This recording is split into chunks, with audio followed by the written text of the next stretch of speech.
Hello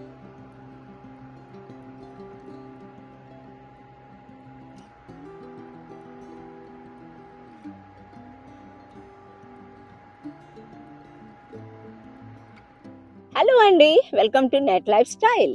this is GV and J. ఎలా ఉన్నారు అందరూ? బాగున్నారా? అందరూ వీకెండ్కి ఎంజాయ్ చేస్తున్నారా? ఈరోజు నేను ఒక పార్క్ వచ్చాను. ఇది కొలంబే దగ్గర ఉన్న పార్క్, ఎల్కాన్ అనే పార్క్ వచ్చామండి.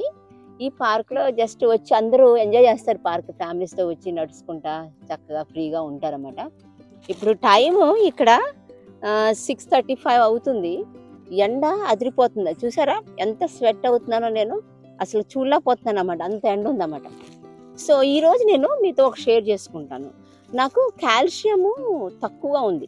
నాకు కాల్షియం తక్కువగా ఉంటే అప్పుడు నేను చేస్తానంటే, ఈ బాదం అండి, బాదం పప్పు తెలుసు కదా మీ అందరికీ. బాదం పప్పు చూసారా. సో ఈ బాదము ఇది సోక్ చేస్తాం రాత్రిపూట సోక్ చేసి ఒక 5-6 సోక్ చేసి మార్నింగ్ హాఫ్ బనానా కోసేసి, ఈ ఆల్మండ్స్, నానబెట్టిన ఆల్మండ్స్ ఉంటాయి కదండి, ఆ ఆల్మండ్స్ ఈ 2 కలిపేసి మిక్సీలో వేసేయండి. మిక్సీలో వేసేసి కొంచెం ఒక చిన్న గ్లాస్ వాటర్ అందులో పోసేసి అది మిల్క్ షేక్ లాగా తయారు చేయండి. అందులో ఇంకేం యాడ్ చేయొద్దు. అలా చేస్తే ఏమవుతుందంటే అది తాగండి, ఎంప్టీ స్టమక్తో తాగండి. ఎంప్టీ స్టమక్తో తాగితే మీకు ఒక్కోసారి బోన్స్ నొప్పి వస్తాయండి. అలా రాకుండా కూడా మీకు ఈ జ్యూస్ చాలా పనిచేస్తుంది. నేను ట్రై చేశాను, నేను ఎక్స్పెరిమెంట్ చేశాను. అది నాకు చాలా హెల్ప్ అవుతుంది. నాకు ఇదివరకు వైటమిన్ డి బాగా తక్కువ ఉండేది, కాల్షియం తక్కువ ఉండేది. కానీ ఆ జ్యూస్ ఎప్పుడైతే బనానాను, ఈ ఆల్మండ్స్ ప్రతిరోజు వారానికి 3 టైమ్స్ కానీ 2 టైమ్స్ తాగుతానండి. తాగితే అది నాకు చాలా ఎనర్జీ ఇస్తుంది. నాకు ఆ బోన్స్ నొప్పి కూడా అలాగా అనిపించట్లేదు. ఐ ఫీల్ వెరీ యాక్టివ్ అన్నమాట. ఎందుకంటే అందరం పనిచేస్తాం కదండి, కష్టపడి పనిచేస్తాము. మనం అలసిపోకుండా వీక్గా ఉంటాం. కొంతమంది వీక్గా ఉంటారు, బ్లడ్ సరిగ్గా ఉండదు.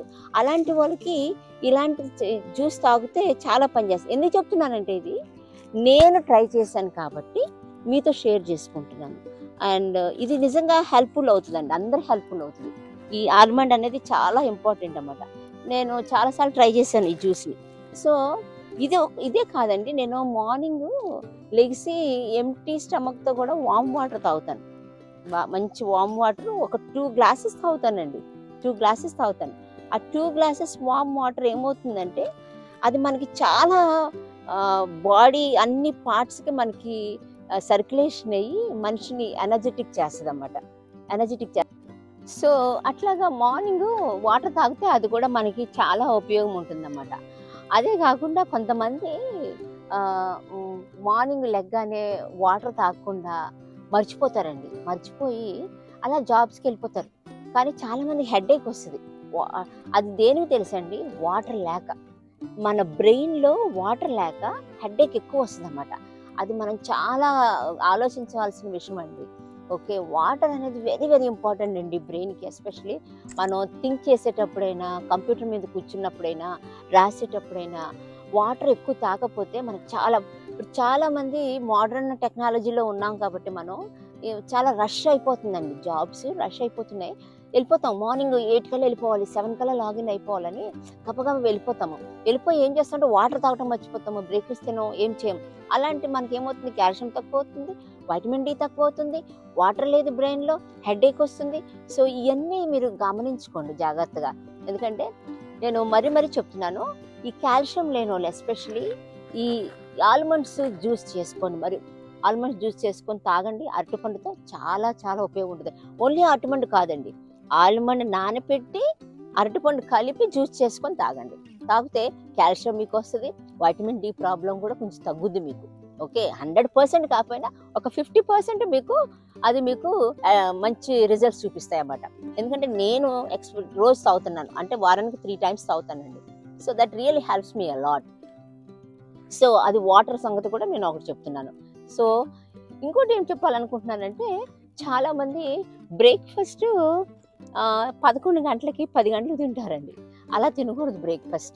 బ్రేక్ఫాస్ట్ ఎప్పుడైనా సరే మార్నింగ్ తినాలి. If you really want to eat a breakfast, make sure you eat at morning around 7 to 8 o'clock, not after that, because it's not good for your health అన్నమాట. ఏ తినాలన్నా బ్రేక్ఫాస్ట్ మీరు 7 to 8 లోపల తినేసేయాలి. ఎందుకంటే మీరు breakfast 10 తింటారు, lunch మళ్ళీ 12 తిన్నారనుకోండి, అప్పుడు ఏమవుతుందండి, అసలు గ్యాప్ లేదు. ఫుడ్కి లంచ్కి బ్రేక్ఫాస్ట్కి మళ్ళీ లంచ్కి డిన్నర్కి 4 hours డిఫరెన్స్ ఉండాలండి. 4 hours డిఫరెన్స్ ఉంటే then you will not have a problem.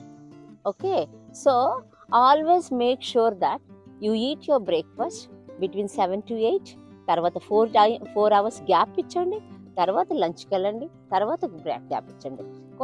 చాలామంది ఇంటర్మీడియట్ ఫాస్టింగ్ అని చేస్తున్నారు. అది చాలామంది 16 hours రౌండ్ ఫిగర్లో చేస్తున్నారు. అది మంచిది, నేను కూడా చేస్తానండి ఇంటర్మీడియట్ ఫాస్టింగ్. 1 month తర్వాత 1 month అలా గ్యాప్ ఇచ్చి చేస్తాను. కంటిన్యూస్గా చేయండి, ఎందుకంటే టూ మచ్ వెయిట్ లాస్ కూడా అవ్వకూడదు మనం. It's not good for us. So intermediate fasting చేయడం కూడా మంచిదే, తినటం కూడా మంచిదే. కాకపోతే వీక్గా ఉన్న వాళ్ళు, ఎస్పెషలీ వైటమిన్ డి, కాల్షియం తక్కువ ఉన్న వాళ్ళు ఇంటర్మీడియట్ ఫాస్టింగ్ చేయకండి. ఎందుకంటే ఫస్ట్ మీరు మీ బాడీని స్ట్రాంగ్ చేసుకోండి, దెన్ ఇంటర్మీడియట్ ఫాస్టింగ్ చేయండి. ఇవన్నీ లేకుండా మీరు డైరెక్ట్గా ఫాస్టింగ్ చేశారనుకోండి, then you will have a health problems అన్నమాట. అలాంటి హెల్త్ ప్రాబ్లమ్స్ లేకుండా ఇవన్నీ జాగ్రత్త తీసుకుంటే you will be fine and you will not have any problem. Okay, ఈ చిన్న పాయింట్స్, హెల్త్ పాయింట్స్ మీకు నచ్చాయి అనుకుంటున్నాను. ఒకవేళ మీకు నచ్చితే ఈ వీడియో మీకు నచ్చితే షేర్ చేయండి. చాలామంది ఈ వీడియోస్ చూస్తున్నారు, అండ్ మీ ఫ్రెండ్స్ కూడా చెప్పండి, లైక్ చేయండి. మరి ముఖ్యంగా ఏంటంటే సబ్స్క్రైబ్ చేయండి. మీరు సబ్స్క్రైబ్ చేస్తే మాకు కూడా ఎంకరేజ్మెంట్గా ఉంటుంది, ఇంకా మంచి వీడియోస్ మీ ముందుకి వస్తాను. Okay, thank you, bye.